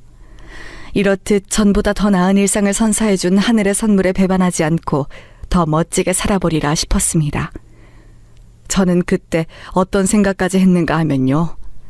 암이라는 강력한 인생의 고비는 어쩌면 저에게 진정한 가족의 모습을 안겨주기 위한 하늘의 안배가 아닐까 했어요. 참나, 지금 생각하면 씁쓸하기만 합니다. 그로부터 얼마 뒤 제가 병원에 가서 검진도 받고 막내 생일이 다가오고 있어서 기념으로 주말에 미리 다 같이 오리고기를 먹기로 하였어요. 유명한 오리고기 식당으로 모였죠. 속단하기는 당연히 이르겠지만 수술 예후가 좋다는 말 의사 선생님께서 조심스레 입에 올리시더라. 그거 듣고 내가 얼마나 감격스러웠는지. 이런 좋은 날에 우리 막내 생일을 미리 축하하며 맛있는 음식을 같이 먹을 수 있으니 너무 행복하네. 엄마, 수술 받으실 때까지만 해도 올해 제 생일을 무사하게 함께 보내주실지 확신이 없어서 제가 속으로 걱정이 많았는데 지금은 이렇게 근심 하나 없으니 진짜 꿈만 같네요. 엄마, 저도 행복해요. 앞으로 오래오래 사셔서 매년 제 생일을 함께 놔주시기예요. 아셨죠? 그럼 당연하지. 우리 막내 얼른 오리고기 많이 먹어라. 내가 오늘 한턱 쏘는 거니까 아무 걱정 말고 실컷 먹어. 화기애애했고 정말 더할 나위 없이 완벽한 자리였어요. 저는 그때까지만 해도 정말 그렇게 생각했어요. 모두가 얼굴에 웃음기를 머금고 있었지요. 둘째 며느리가 문득 제 쪽으로 몸을 숙이더니 이렇게 묻기는 했었어요. 어머님께서는 한턱이 아니라 100턱을 쏘셔도 끄떡 없으시죠? 글쎄다. 100턱이라는 게 와닿지가 않는데 우리 가족들에게 원하는 대로 턱턱 쏠 만큼은 끄떡 없지. 역시 어머님은 정말 멋지신 것 같아요. 암 이겨내는 게 아무나 하는 거겠어요? 제 생각이지만 그게 다 재력이 뒷받침되니까 심적인 여유가 깔려 있어서 가능하셨던 게 아닐지. 어머님께서는 정말 다 가지신 분이네요. 다 가졌다니? 그건 좀 아닌 것 같구나. 나도 가지지 못한 게 있지. 너희는 가지고 있지만 나는 가지지 못한 것. 네? 그게 도대체 뭔데요? 혹시 저희에게 넘겨주신 재산 같은 거라도 되나요? 그런 이야기가 아니고 내가 말하려던 건 젊음이야. 아무리 잘났어도 나이는 못 숨긴다고 하잖아. 아직 젊음을 누릴 수 있는 너희가 내 눈에는 무한한 가능성을 품고 있는 최고로 잘난 사람들로 보여. 아, 그러시군요. 네, 맞아요. 젊음? 좋죠. 나이? 어린 게 최고인 것 같아요. 목소리는 밝게 맞장구를 치고 있었는데 눈빛에는 어째 초점이 없었던 것 같아요. 저를 일단 안 보고 있었고요. 제가 너무 재미없는 대답을 해준 건가 싶어서 은근히 신경이 좀 쓰였습니다. 식사를 마치자마자 새 아들은 식당 주변의 사유지 공원에 걸어서 구경을 갔고요. 나머지는 그냥 근처에서 적당히 어슬렁거리다가 새 아들이 돌아오는 대로 합류해서 출발하는 것으로 얘기가 되었어요. 저는 화장실을 따로 다녀오느라 며느리들과 같이 있지 않았는데요. 어디 있나 찾아 나서 보게 되었어요. 이게 바로 화근이었죠. 식당 뒤뜰에 작은 물레방아가 있었는데 그걸 에워싸듯이 새 며느리가 서서 자기들끼리 머리를 맞대고 무언가 대화를 나누고 있었습니다. 만약 예전에 저였다면 그냥 무심히 며느리들을 부르거나 낄 생각 없이 지나치거나 그랬을 거예요. 하지만 저는 이제 며느리들에게 먼저 다가가기도 하는 시어머니가 될 작정이었거든요. 그래서 싱긋 웃는 낯을 하고서는 천천히 다가갔던 거예요. 자기들도 모르는 사이에 제가 가까이에 딱 다가와 있으면 며느리들이 깜짝 놀랄 거라는 생각을 하니까 재밌어서 웃음도 나더라고요. 그렇게 즐거운 마음가짐으로 며느리들에게 가까워졌어요. 물레방아의 물소리가 크게 들리기 시작했을 때 그 거리가 되니까 말소리들도 잘 들리더군요. 정확한 발음으로 막내 며느리가 이렇게 말하는 게 들려왔습니다. 그러니까요. 정말 짜증나 죽겠어요. 제발 수술 망하라고. 수술실 들어가기 전에 제가 손까지 잡으면서 빌고 또 빌었는데 왜 수술이 잘 되고 지랄이었을까요? 제 걸음이 우뚝 멈췄어요. 암 수술의 후유증인지 순간 헛것이 들린 모양이라고 저는 그렇게 믿고만 싶었습니다. 저에게 수술 전 위안이 되어주었던 막내 며느리의 그 손길이 사실은 저를 위하는 게 아니라 저주를 하기 위함이었다는 그딴 세상에 둘도 없을 추악한 진실 따위는 듣고 싶지 않았어요. 그런데 제가 잘못 들은 게 아니라는 것을 알려주며 곧장 둘째 며느리가 이렇게 말을 받더군요. 나는 심지어 그 전날에 물 떠놓고 기도까지 했어. 제발 수술이 잘못되어서 그대로 수술실에서 뒤지거나 살아나와도 별로 가망 없다는 판정을 받게 해달라고 내가 진짜 물 떠놓고 싹싹 빌었다니까? 그런데 멀쩡히 살아나왔고 수술도 잘 됐고 예후까지 좋다는 것 좀 봐. 숨통 질긴 게 보통 내기가 아니야. 정말 짜증나 죽겠네. 그런데다가 이제 가까이 잘 지내보자는 말까지 들었으니 아주 그냥 악재가 겹치네. 제가 뭘 그렇게 잘못을 했을까? 이런 생각이 들었습니다. 왜, 어째서, 무슨 이유로 제가 저렇게까지 미움을 받으며 악담의 대상이 되고 있을까 싶은 비참한 의문이 들었어요. 가슴이 너무 아프더라고요. 그 순간 지구상에서 가장 초라한 사람은 바로 저였어요. 저를 싫어하고 증오하는 며느리들의 진짜 속내도 모르고 혼자 기뻐하고 좋아하면서 가까이 지내는 미래를 그려댄 제 자신이 너무나도 바보 같았습니다. 비참함과 충격 속을 헤엄치고 있을 때 첫째 며느리가 코웃음을 치면서 활용점정을 찍었죠. 수술 망하게 해달라고 빌면서 내가 병실을 좀 뒤져봤었는데 책 사이에 웬 유언장을 끼워놨었더라? 근데 내용이 뭐였는 줄 알아? 가화만사성이었어. 가족들끼리 화목하게 지내라네? 나 원 참 어이가 없어서 돈 얘기를 적어놨어야 맞는 거 아니야? 내가 이래서 시모가 마음에 안 드는 거야. 늘 사람이 두루뭉실하고 의문스러워. 돈 얘기는 왜 이렇게 하네? 하루빨리 이런 어른이 곱게 뒤지셔야 아랫사람들이 편하게 사는 건데. 재산은 절대 안 나눠줄 위인이니까 빨리 뒤져서 그걸 유산으로 우리한테 다 뿌려줬으면 하는 건데 이게 참 뜻대로 되질 않네. 세상사 왜 이렇게 쉽게 뜻대로 안 돌아가나 몰라. 그러자 둘째 막내 며느리들이 동조하면서 엄청 맞장구를 치더라고요. 참담했습니다. 눈물이 왈칵 쏟아질 것만 같았어요. 그러니까 이 모든 것에서 돈이 자유로울 수 없었던 거예요. 제 아들들도 정확히 모르는 재산인데 며느리들은 더 모르고 그래서 더 막연하게 궁금해해왔겠죠. 하지만 제가 워낙 그런 얘기를 안 꺼내고 사는 사람이니까 평소에는 엄두가 안 났을 겁니다. 그러다가 제가 아프다고 하니까 이 기회에 제가 죽어서 유산으로 나눠 가지면 딱이라는 생각들을 한 것이고요. 제가 저도 모르게 주먹을 꽉 쥐고 있는데 그때 막내 며느리가 피식 웃으면서 이런 소리까지 날렸습니다. 앞으로 좋은 고부관계 만들면서 잘 지내라고 시모가 그랬을 때 역겨워서 토할 뻔했거든요. 근데 저희 남편이 괜히 헛바람 들어서 제가 앞으로 시모 잘 챙기며 사는 막내 며느리가 되기를 바라는 눈치더라고요. 그게 은근하게 보여서 진짜로 토하는 줄 알았어요. 생각만 해도 너무 싫어요. 저만 이런 거 아니죠. 당연히 우리도 마찬가지야.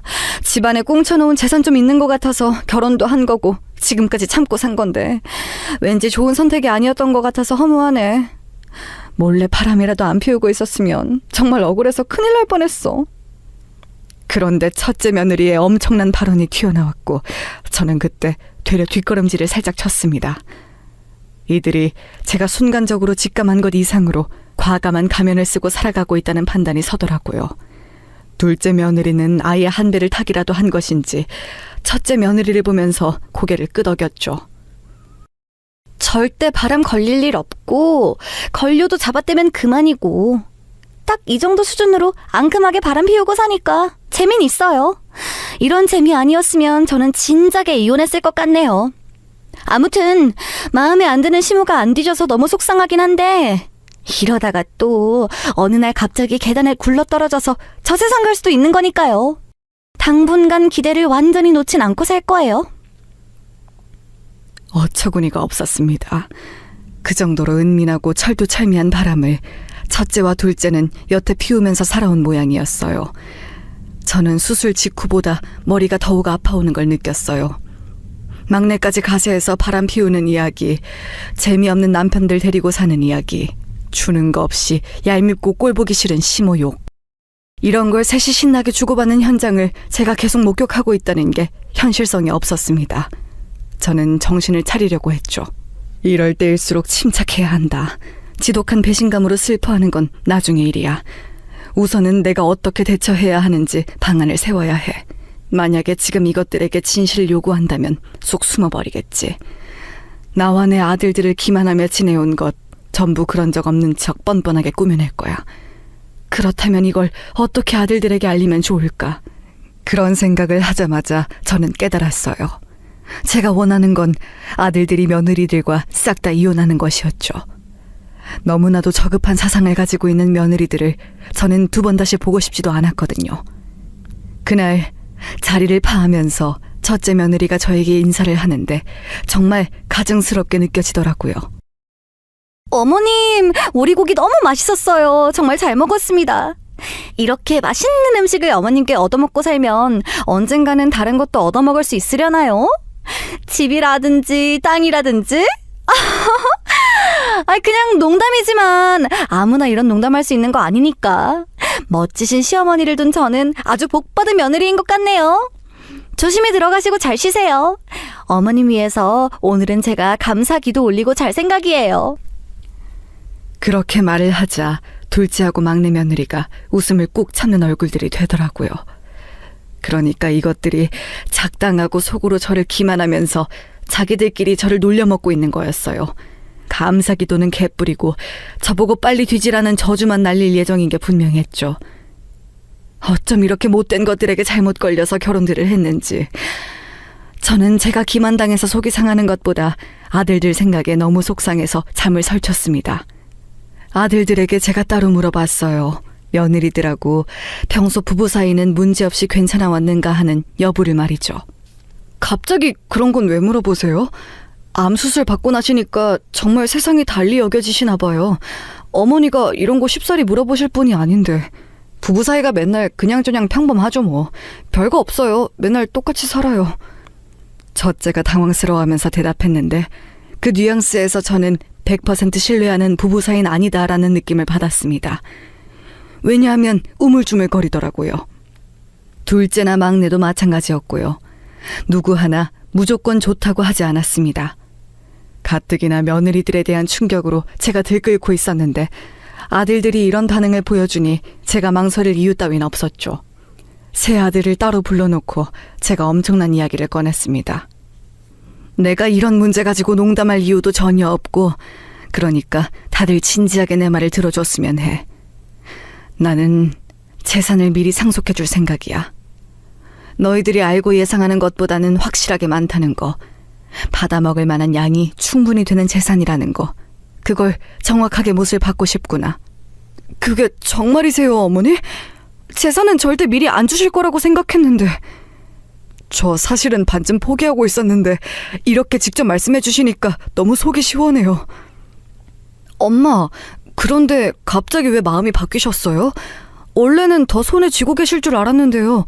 혹시 무슨 일이라도 있으신 거예요? 여기까지 들었을 때 새 아들의 얼굴이 환하게 밝아지더니 새 아들이 쪼르르 한마디씩 날렸죠. 제가 그저 환한 웃음으로 답하자 새 아들은 안심이라도 됐는지 따라서 웃어 보였지만 잠시 후에 이어진 제 말을 들은 순간 동시에 당황하였죠. 아이의 낯빛이 창백하게 보일 정도가 되더군요. 그럴만도 했어요. 제가 그만큼 엄청난 말을 했으니까요. 단 조건이 있어. 내가 피와 땀을 흘려가며 번 돈, 쌓아올린 재산, 절대 맨입으로는 줄 수가 없거든. 내가 제시한 조건을 달성한 사람에게만 재산을 미리 상속해 줄 거야. 그건 바로 며느리가 저지른 부정. 그 증거를 잡아서 이혼하는 아들에게만 미리 재산을 나눠주려고 해. 예? 어머니, 대체 그게 무슨 말씀이세요? 저뿐만 아니라 지금 동생들도 이해를 못한 얼굴들인 거 보이시죠? 이해를 못했을 뿐이지 말을 못 알아들은 건 아니잖니? 내가 한 말 천천히 곱씹어보면서 잘 실행했으면 좋겠구나. 미리 말하는데 여기엔 어떤 강요도 없어. 재산을 원하는 사람만 내 말을 따르면 되는 거야. 그렇지만 어머니, 잘 생각을 해보세요. 내 것인 조건 말이에요. 그건 애초에 집사람들이 부정을 저지르고 있어야 한다는 전제가 그게 성립되어야 하는 거잖아요. 그렇지 않나요? 부정을 저지른 증거를 잡아서 그걸로 이혼을 해야 한다는 말씀이신데 어머니께서 저희 형제가 이혼하는 걸 바라실 분도 아니고 너무 이해가 안 돼요. 막말로 어머니 말씀 따라서 각자 집사람들이 죄다 부정을 저질렀다면 또 모를까. 황당하다는 듯 중얼거리던 첫째의 얼굴이 이내 아리송하게 변했어요. 본능이라는 게 첫째의 말끝을 흐리게 한 걸지도 모르죠. 그 옆에서 둘째는 어느새 진중한 고민에 돌입한 모습이었고요. 막내는 혼자 따로 생각을 정리하고 싶은 것인지 혼자 먼저 자리를 뜨기까지 했습니다. 이렇게 이미 움직이기 시작한 거였어요. 며칠 후 막내 며느리가 저에게 도움을 요청하더라고요. 막내에게서 부정을 의심받고 있는데 어이가 없고 억울하니까 저에게 좀 도와달라는 것이었어요. 어머님께서 따끔하게 한마디 좀 해주세요. 남자가 되어서 쪼잔하게 자기 여자를 이런 걸로 의심하면 안 된다고 잔소리 한번 해주시면 제가 너무 좋을 것 같아요. 이런 걸로 의심당하니까 저로서는 정말 황당하고 기가 막히고 눈물이 다 나오네요. 어쩌면 좋아요. 눈물이 나오면 흘려야지. 어쩌면 좋긴 뭘 어쩌면 좋아. 그리고 네가 떳떳하고 당당하면 별 문제될 게 없어 보이는구나. 정 네가 억울하고 분하다면 너도 우리 막내 아들이 결혼하고 허튼 수작 딴 데서 부리고 다닌 건 아닌지 샅샅이 조사하면 되지 않겠니? 눈에는 눈, 이에는 이라잖아. 네? 지금 제가 옳게 들은 것 맞아요? 어머님께서 이런 반응을 보이실 줄은 몰랐는데 제가 아는 어머님이 아닌 것 같아요, 지금. 나는 너를 다 안다고 생각 안 하니까 너도 나를 다 안다고 생각 안 하면서 살면 서로 적절할 것 같구나. 저의 단호한 태도에 막내 며느리는 할 말을 잃고 아무런 대꾸도 못했었죠. 그리고 부정에 있어서도 할 말이 없었던 모양이에요. 가장 먼저 이혼에 근접한 게 막내였기 때문입니다. 엄마, 심증만 살짝 있었을 뿐인데 고등학교 동창이라는 놈이랑 몰래 만나서 데이트 즐겨왔던 게 제가 결혼한 여자라네요. 어떻게 이런 일이 있는지. 블랙박스에서 증거 발견했어요. 가슴은 찢어질 것 같지만 엄마 덕분에 제가 더는 기만당하지 않을 수 있게 되어서 다행이고 감사하다는 생각이 들어요. 이대로 이혼까지 갈 거예요. 그러더니 첫째와 둘째도 마찬가지로 며느리들의 부정을 사유로 이혼 과정에 돌입하게 되었어요. 역시나 바람들을 피우고 있었거든요. 그런데 이것들이 저를 얼마나 우습게 봤으면 새 며느리가 합심을 하며 모여서는 저를 찾아왔습니다. 셋 다 똑같이 이혼당하는 처지였는데 그 도움을 저에게 요청하더라고요. 어머님, 살면서 누구나 크고 작은 실수를 저지르는 법이잖아요.